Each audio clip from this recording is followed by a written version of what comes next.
5 more soldiers of the occupying Russian army have surrendered, responding positively to the call made to them by Ukrainian soldiers via a drone. The relevant footage has been shared on Telegram channels. The Ukrainian fighters who were taking a position in the area of the semi-destroyed building addressed Russian soldiers through the loudspeaker on the drone, saying, "Now you have a unique chance to survive. To surrender, drop your weapon, raise your hands above your head and point it at the drone. The drone will show you a safe path. Follow the drone, you will survive." The Russian soldiers agreed to this proposal, dropped their weapons, followed the drone towards the position of the Ukrainian fighters and surrendered.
Hey, my name's Nasty. I'm an American volunteer. Foreign volunteers fighting within the Ukrainian army have expressed their indignation over the angry spat between U.S. President Donald Trump and Ukrainian leader Volodymyr Zelensky last week.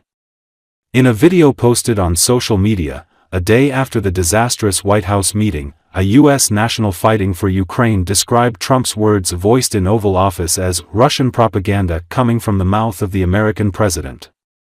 An American volunteers from the 13th Brigade of the National Guard of Ukraine who introduced himself as Nesty, said the meeting in White House was embarrassing, adding that what Trump and Vice President J.D. Vance said about Ukraine and Zelensky did not reflect the position of foreign fighters.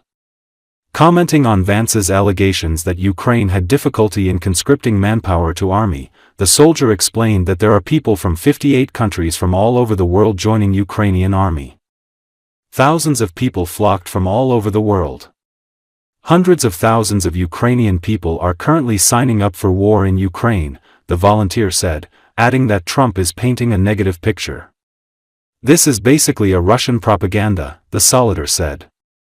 The American national decried Trump's berating the leader of the war-torn country in front of the media. Another volunteer, also from U.S., said Trump's words were not representative of vast majority of Americans. Hey, my name's Nasty. I'm an American volunteer in Kharkiv Brigade, 13th Brigade of the National Guard of Ukraine, here with a couple of other foreign volunteers. We just wanted to say that last night's shenanigans with Trump was embarrassing. It's not how foreigners feel about Ukraine at all. None of us would be here if that were the case.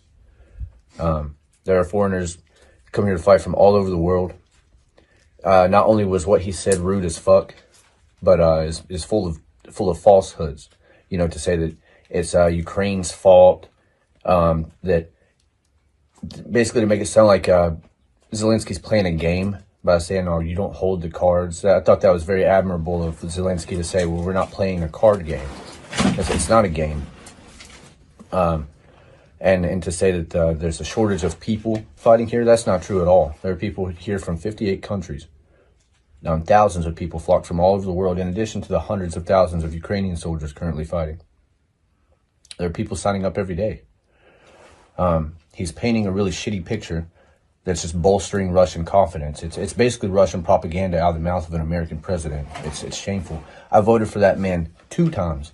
I've always been a diehard Trump supporter to the point of losing friends over standing up for that man and what he says on TV. But last night he crossed the line. To invite that man from his war-torn country all the way across the world to bring him to a strange place and then berate him and humiliate him on national television was immature, it was childish, it was stupid. It was embarrassing. I'm Gaz. I'm also an American volunteer here serving with the Hardhit Brigade. I'm at a loss of words due to the events last night.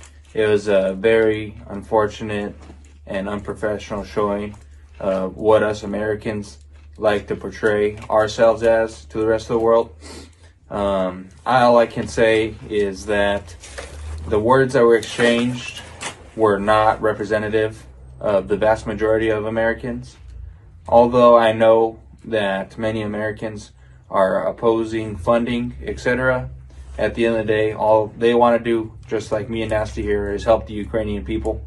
That is what this fight is all about. It's about stopping the spread of evil, the unnecessary killing of civilians, unnecessary missile strikes on children's hospitals, etc. List goes on. It was very unfair, the situation that Zelensky was put in last night. It was a 2-on-1, something I don't think I've ever seen before. And I was not expecting to witness what I witnessed last night when my friends and family were sending me videos that the circling social media, and that everyone was just up in arms about, and it's completely understandable. So the foreigners here in Ukraine stand for Ukraine. Slava Ukraina. Героям слава! Ukrainians on Tuesday grappled with the ramifications of the Trump administration's decision to pause military aid for their fight against Russia's invasion, days after a disastrous Oval Office row that has deepened a rift between Kyiv and the White House. According to Associated Press, U.S. President Donald Trump directed the U.S. to pause all assistance to Ukraine as he seeks to pressure Ukrainian President Volodymyr Zelensky to engage in peace talks with Russia. The decision appears to halt arms deliveries approved under the Biden administration, but it was not clear whether deliveries of ammunition for weapon systems already in Ukraine would be affected.